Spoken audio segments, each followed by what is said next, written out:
nois i noies, benvinguts un altre dia, una altra setmana a al nostre canal. Espero que estigueu força bé i espero que estigueu preparats per una altra recepta. Però abans de tot, volia enviar-li una forta abraçada perquè se'm va passar, volia enviar-ho al primer vídeo del setembre, però se'm va passar, mira, no em dóna per més. Vull enviar-li una forta abraçada a Bel Coco i un petonàs enorme per tu. I també vull saludar l'Andrés. Andrés, espero que estiguis veient aquest vídeo. Sí, sé que surto molt blanca, però és que resulta que no sóc com una influmierder d'aquestes que saben pintar.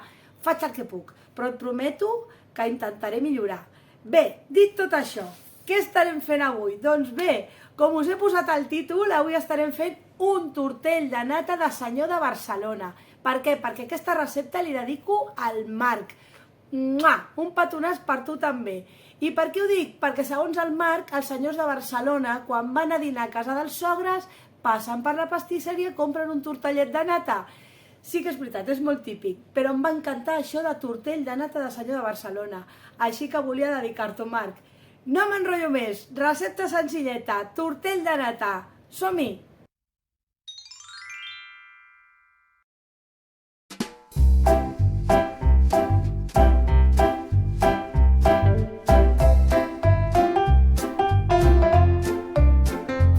Doncs comencem. Agafem la nostra llàmina de pasta de full i l'estirem.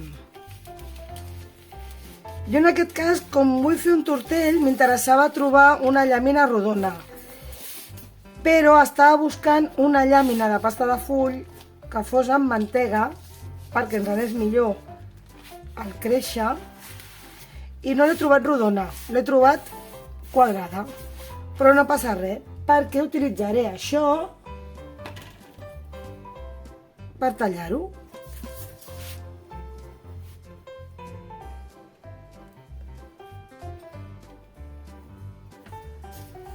Traiem el sobrant, que l'utilitzarem per fer algun altre invent, i anem a fer el forat del centre, a veure que em quedi ben centrat.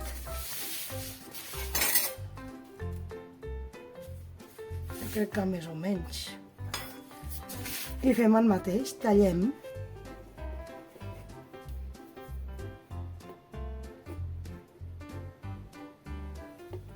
Aquesta de moment la parto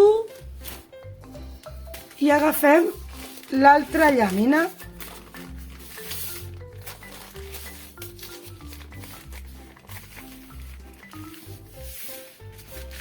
Posarem a sobre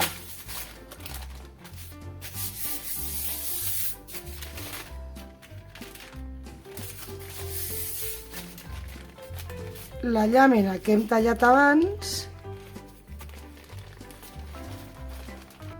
i tallarem.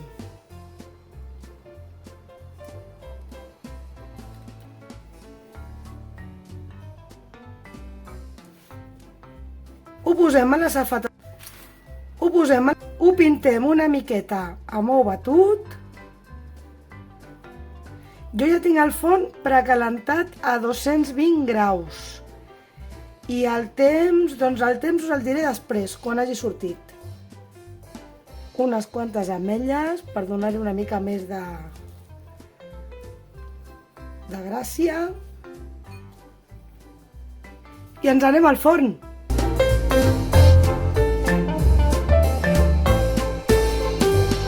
I mireu com ens ha quedat finalment. Ha estat uns 15 minuts al forn i ja està, ja ens ha crescut. Ara que l'hem deixat refredar, anem a tallar-lo per la meitat. Amb molt de compte que no se'ns trenqui.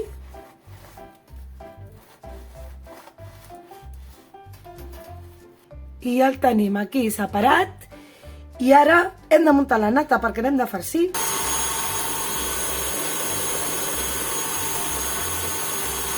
I ja tinc aquí preparada la mànega. Així que som-hi.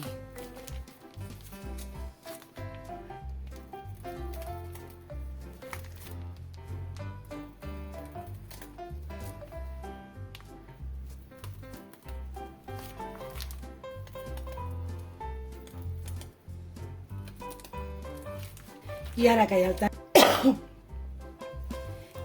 el tenim, l'únic que ens queda és... I ja tenim el tortellet del senyor de Barcelona. Què us ha semblat? Superfàcil, superràpid i molt bo. Doncs ja està. Bon profit a tothom. Molt bé, nois i noies, i fins aquí la recepta d'avui, la del tortellet de nata dels senyors de Barcelona. Espero que us hagi agradat, que proveu a fer-la, que us quedi força bo, que m'ho comenteu aquí sota.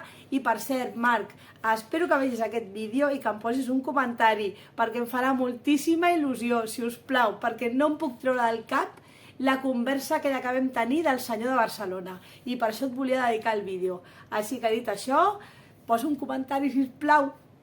Sisplau, t'estaré esperant. Molt bé, aquí us deixo la meva adreça d'Instagram i bé, dit tot això, ens veiem la propera setmana. Adeu!